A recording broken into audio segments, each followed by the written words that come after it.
آپ دیکھ رہے ہیں مسائل کا حل چینل۔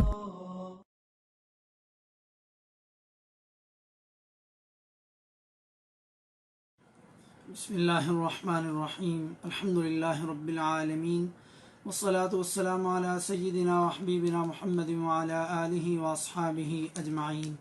محترم ناظرین، آج ہم انشاءاللہ 30ویں پارے کا خلاصہ آپ کی خدمت میں پیش کرنے جا رہے ہیں۔ 30ویں پارے سے پہلے سورہ یاسین شروع ہو رہی ہے، سورہ یاسین سے ابتدا کریں گے۔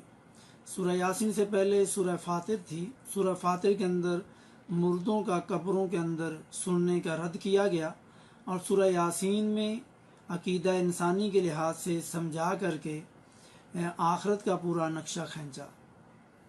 سورہ یاسین کے بارے میں بہت سی روایات مشہور ہیں کہ یہ قرآن کا دل ہے اور اسے قریب المرگ شخص پر پڑھو، لیکن سند کے لحاظ سے کوئی روایت بھی صحیح نہیں، بلکہ بعض موضوع یعنی جھوٹی ہیں، جیسے سورہ یاسین قرآن کا دل ہے۔ اس کو شیخ البانی رحمہ اللہ نے سلسلہ ضعیفہ کے اندر 159 نمبر پر موضوع قرار دیا ہے، اور لوگ روزانہ صبح فجر کے بعد نواتی حدیث کی تلاوت اس لیے کرتے ہیں کہ یہ رزق کا بہت بڑا ذریعہ ہے، اگر یہ نہ پڑھی جائے تو رزق صحیح نہیں ملے گا، تو یہ بھی بے اصل اور بے بنیاد بات ہے۔ دوسرا پوائنٹ آیت نمبر 6 میں فرمایا کہ تاکہ آپ ان لوگوں کو ڈرائیں جن کے باپ دادا نہیں ڈرائے گئے تو وہ بے خبر ہیں۔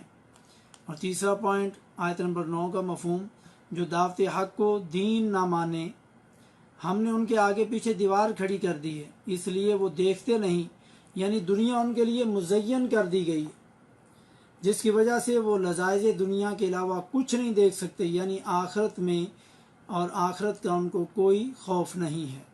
آیت نمبر 10 میں آپ صلی اللہ علیہ وسلم کو حکم دیا گیا آپ ان کو ڈرائیں یا نہ ڈرائیں، ان کے لیے برابر ہے، وہ ایمان نہیں لائیں گے، یعنی جو اپنے گناہوں اور کرتوتوں کی وجہ سے یہاں تک پہنچ گئے ہیں کہ ان کو صحیح اور غلط کے فرق کا کوئی پتہ ہی نہیں چلتا، یہ گناہ کر کر کے انسان کی ایسی حالت ہو جاتی ہے، والعیاذ باللہ۔ چوتھا پوائنٹ آیت نمبر 14 میں ایک بستی میں 2 نبی بھیجے تو انہوں نے ان کو جھٹلایا، پھر تیسرے نبی کو بھیجا تو انہوں نے کہا ہم تمہارے پاس بھیجے گئے ہیں۔ تو آیت نمبر 15 میں تو ان لوگوں نے کہا کہ تم تو ہماری طرح کے معمولی انسان ہو، بشر ہو، اور رحمان نے کوئی چیز بھی نازل نہیں کی، تم تو صاف جھوٹ بول رہے ہو، نعوذ باللہ۔ آیت نمبر 21 میں پھر انبیاء کی تائید کرنے کے لیے شاعر سے ایک آدمی دوڑتے ہوئے آیا اور کہا کہ ان رسولوں کی راہ پر چلو، ایسے لوگوں کی راہ پر چلو جو تم سے کوئی معاوضہ بھی طلب نہیں کرتے اور وہ راہ راست پر ہیں۔ پانچواں پوائنٹ آیت نمبر 25 سے 27 تک مومن بندے کے مرتے ہی جنت میں داخل ہو جانے کا ذکر کیا گیا۔ چھٹا پوائنٹ آیت نمبر 36 کا مفہوم کہ ہر چیز کے دنیا میں جوڑے پیدا کیے، وہ کوئی بھی مخلوق ہو، صرف ایک ہی ذات ہے جو اس مخلوق کی صفت سے پاک ہے، اور وہ تنہا ذات ہے جس کا کوئی شریک نہیں۔ ساتواں پوائنٹ آیت نمبر 39 اور 40 کا مفہوم کہ سورج اور چاند کی منزلیں طے ہیں اور وہ اپنے اپنے مدار کے اندر گردش کر رہے ہیں، اور کوئی بھی ایک دوسرے کے مدار میں جانے کی جرت نہیں کر سکتا، یعنی اللہ کے حکم کے تابع ہیں۔ آٹھواں پوائنٹ قیامت برپا ہونے کا منظر، آیت نمبر 29 سے 54 تک ایک سخت چیخ انہیں آ پکڑے گی اور یہ باہم لڑائی جھگڑے میں مصروف ہوں گے، اور نہ ہی کسی کو وصیت کر سکیں گے اور نہ ہی اپنے گھر والوں کی طرف واپس لوٹ سکیں گے۔ جیسے ہی سور پھونکا جائے گا، سب کے سب اپنی قبروں سے اپنے پروردگار کی طرف چلنے لگیں گے، کہیں گے کہ ہائے ہماری خوابگاہوں سے ہمیں کس نے جگا دیا، یہی ہے جس کا وعدہ رحمان نے کیا تھا اور رسولوں نے سچ کہا تھا۔ ایک چیخ سے وہ سب کے سب ہمارے سامنے حاضر کر دیے جائیں گے، مگر آج کسی پر کچھ بھی ظلم نہیں کیا جائے گا۔ نواں پوائنٹ آیت نمبر 55 سے 58 تک جنتی لوگ حشاش بشاش ہو کر کے اپنی بیویوں کے ساتھ تکیے لگائے ہوئے بیٹھے ہوں گے، اور جنت میں سب میوے اور جو چاہیں گے وہ ہوگا، مہربان پروردگار کی طرف سے ان کو سلام کہا جائے گا۔ 10واں پوائنٹ پھر اعلان ہوگا وَامْتَازُوا الْيَوْمَ أَيُّهَا الْمُجْرِمُونَ، اور گناہ گارو آج تم الگ ہو جاؤ۔ آیت نمبر 60 اور 61 میں اے اولاد آدم، ہم نے تم سے عہد نہیں لیا تھا کہ تم شیطان کی عبادت نہ کرنا، وہ تمہارا کھلا دشمن ہے، اس نے تو بہت ساری مخلوق کو بہکا دیا کیا تم عقل نہیں رکھتے؟ 11واں پوائنٹ ہاتھ پاؤں کا بولنا، آیت نمبر 65 میں، ہم آج کے دن ان کے منہ پر مہریں لگا دیں گے اور ان کے ہاتھ ہم سے باتیں کریں گے اور ان کے پاؤں گواہیاں دیں گے ان کاموں کی جو وہ کرتے رہے۔ 12واں پوائنٹ آیت نمبر 74 میں، اللہ کے سوا دوسروں کو معبود بناتے ہیں تاکہ ان کی مدد کی جائے، یعنی اس لیے وہ غیر اللہ کو پکارتے ہیں کہ ان سے امیدہ وابستہ کرتے ہیں کہ ان کی مدد کریں، اس لیے وہ ان کو معبود بناتے ہیں۔ 13واں پوائنٹ دوبارہ تخلیق کے منکر، ان کے غلط اور باطل عقیدے کا رد جو کہتے ہیں کہ مرنے کے بعد گلی سڑی ہڈیوں کو دوبارہ کون زندہ کرے گا۔ آیت نمبر 79 میں کہا، جس نے پہلی مرتبہ پیدا کیا ہے، جو سب طرح کی پیدائش کا بخوبی جاننے والا ہے۔ 14واں پوائنٹ کن فیکون، آیت نمبر 82 میں، وہ تو جب کسی چیز کا ارادہ فرماتا ہے تو بس وہ اتنا فرما دیتا ہے کن کہ تو ہو جا، فیکون تو پس وہ ہو جاتی ہے۔ یہاں پر سورہ یاسین ختم ہو رہی ہے اور سورہ الصافات شروع ہو رہی ہے۔ سورہ یاسین میں آخرت کا نقشہ کھینچا اور سورہ الصافات میں آخرت کے دن پر ایمان اور عذاب سے چھٹکارا پانا صرف مخلص لوگوں کے لیے ہی ہوگا، جو صرف ایک اللہ کی عبادت کرنے والے ہوں گے۔ 16واں پوائنٹ، سورت کے شروع میں قرآن کا نزول محفوظ طریقے سے ہوا اور آسمان کی زینت کے لیے ستارے سجائے گئے اور شیطانوں کی پٹائی اور سزا کا بیان کیا گیا۔ آیت نمبر 8 میں کہ وہ عالم بالا کے فرشتوں کی باتوں کو سننے کے لیے کان بھی نہیں لگا سکتے، بلکہ ہر طرف سے مارے جاتے ہیں۔ اگر کوئی ایک آدھ بات سن کر بھاگے تو فوراً ہی اس کے پیچھے دہکتا ہوا شعلہ لگ جاتا ہے۔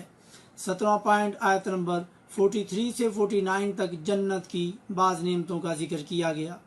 18واں پوائنٹ، آیت نمبر 51 سے 57 تک جنتیوں کے ایک مکالمے کا بیان جو اپنے دنیاوی دوستوں کو تلاش کریں گے، جس میں جنتی اپنے دوست کو جو قیامت کا انکار کرتا تھا جہنم میں جلتا ہوا دیکھیں گے تو کہے گا، واللہ، اللہ کی قسم، قریب تھا کہ تو مجھے بھی برباد کر دے، اگر میرے رب کا احسان نہ ہوتا تو میں بھی دوزخ میں جانے والوں میں ہوتا۔ 19واں پوائنٹ، آیت نمبر 79 میں، حضرت نوح علیہ السلام پر تمام جہانوں میں سلام ہو۔ آیت نمبر 80 میں، ہم نیکی کرنے والوں کو اسی طرح بدلہ دیا کرتے ہیں۔ 20واں پوائنٹ، ابراہیم علیہ السلام کی دعوت توحید کے لیے قربانیاں، آیت نمبر 83 سے 99 تک۔ نوح علیہ السلام کی تابعداری کرنے والوں میں سے ہی ابراہیم علیہ السلام بھی تھے، یعنی وہ بھی اہل توحید اور اہل دین کے اسی گروہ میں سے تھے۔ آیت نمبر 84 میں، جبکہ اپنے رب کے پاس بے عیب دل لائے۔ آیت نمبر 91 میں، آپ ان کے معبودوں کے پاس گئے اور فرمانے لگے کہ تم کھاتے کیوں نہیں ہو، یعنی یہ حلویات، یہ چڑھاوے، یہ کھیریں، یہ بطور تبرک وہاں پڑی ہوئی چیزیں جو تھیں انہیں کھانے کے لیے پیش کی تو انہوں نے نہ کھائیں اور نہ ہی کھانی تھی، کیونکہ وہ تو بول ہی نہیں سکتے، وہ تو کسی چیز پر قادر ہی نہیں۔ آیت نمبر 92 میں کہا، تمہیں کیا ہو گیا، تم بات کیوں نہیں کرتے ہو؟ آیت نمبر 93 میں، پھر پوری قوت کے ساتھ دائیں ہاتھ سے ان کو مارنے اور توڑنے لگ گئے۔ آیت نمبر 94 میں، وہ بت پرست لوگ بھاگتے ہوئے آئے اور آپ کی طرف متوجہ ہوئے۔ آیت نمبر 95 میں، تو آپ نے فرمایا، تم انہیں پوچھتے ہو جنہیں تم خود تراشتے ہو۔ آیت نمبر 96 میں، حالانکہ تمہیں اور تمہاری بنائی ہوئی چیزوں کو اللہ ہی نے پیدا کیا ہے۔ آج بھی مسجد گرا دی جائیں، مسجد تو مسلمانوں کے کان پر جوں تک نہیں رینگتی، کہتے ہیں یہ ہمارے بس کی بات نہیں ہے، یہ بڑے اونچے درجے اور حکومتوں کا معاملہ ہے، چاہے وہ بابری مسجد ہو، چاہے وہ مسجد اقصی بیت المقدس یا بیت المقدس ہی کیوں نہ ہو، کسی مسلمان کو اس کی فکر نہیں، مگر کسی دربار اور پکی قبر کو گرایا جائے یا گرانے کی بات کی جائے تو سارے اٹھ کھڑے ہوتے ہیں۔ گرانا تو دور کی بات ہے، اگر اس کا یہ سبز رنگ تبدیل کر کے وائٹ رنگ کرنے کا کام شروع کر دیا جائے تو سارے لوگ آ کر کے آپ کو گستاخ رسول کہہ کے قتل کر دیں گے۔ اب ان کو حکومت نظر نہیں آتی، یہ قبروں کی محبت ان کے دل میں اتنی ہے کہ اگلے بندے کو قتل کر دیں گے، لیکن مسجدوں کی محبت کے لیے وہ آگے بڑھتے ہی نہیں۔ اس لیے ابراہیم علیہ السلام کو بھی اس جرم کے پاداش میں، جو جرم تھا ہی نہیں، انہوں نے آگ میں ڈال دیا، یعنی یہ توحید اور اس کے الٹ جو شرک والی جگہ ان کو توڑنے کا انجام مشرکین ہمیشہ یہی کرتے آئے ہیں۔ آیت نمبر 100 میں انہوں نے دعا کی اللہ مجھے نیک اولاد عطا فرما۔ آیت نمبر 101 میں تو ہم نے انہیں بردبار حلیم بچے کی بشارت دی۔ 21واں پوائنٹ اسماعیل علیہ السلام کی قربانی اور صبر کا جذبہ۔ جب ابراہیم علیہ السلام نے خواب دیکھا قربانی والا تو اسماعیل علیہ السلام نے کیا جواب دیا؟ انشاءاللہ مجھے صبر کرنے والوں میں پائیں گے، جیسا کہ 102 نمبر آیت میں۔ کاش ہم بھی نیک اولاد کی دعا کریں، پھر ان کو نیک بنائیں، تو پھر ہمیں بھی نیک اولاد سے ایسے ہی تسلی ملے۔ یا تو ہم نے دعا صحیح نہیں کی، یا دعا کی ہی نہیں، یا پھر مل جانے کے بعد ہم نے تربیت صحیح نہیں کی، ان کو دین کے ساتھ جوڑا نہیں۔ کہیں پہ کمی ضرور ہوئی ہے اور ہو رہی ہے، کوئی سمجھے یا نہ سمجھے، یہ فیضان نظر تھا یا کہ مکتب کی کرامت تھی، سکھائے کس نے اسماعیل کو آداب فرزندی۔ 22واں پوائنٹ پھر کئی نبیوں کے تذکرے کیے۔ آیت نمبر 139 سے 148 تک پھر یونس علیہ السلام کا تذکرہ کیا کہ مچھلی کے پیٹ سے باہر آنے کے بعد ان کو 1,00,000 یا اس سے بھی زیادہ آدمیوں کی طرف بھیجا، بس وہ ایمان لائے تو ہم نے ان کو عیش و عشرت ایک زمانے تک دی۔ 23واں پوائنٹ سورہ صافات ختم ہو رہی ہے اور سورہ صاد شروع ہو رہی ہے۔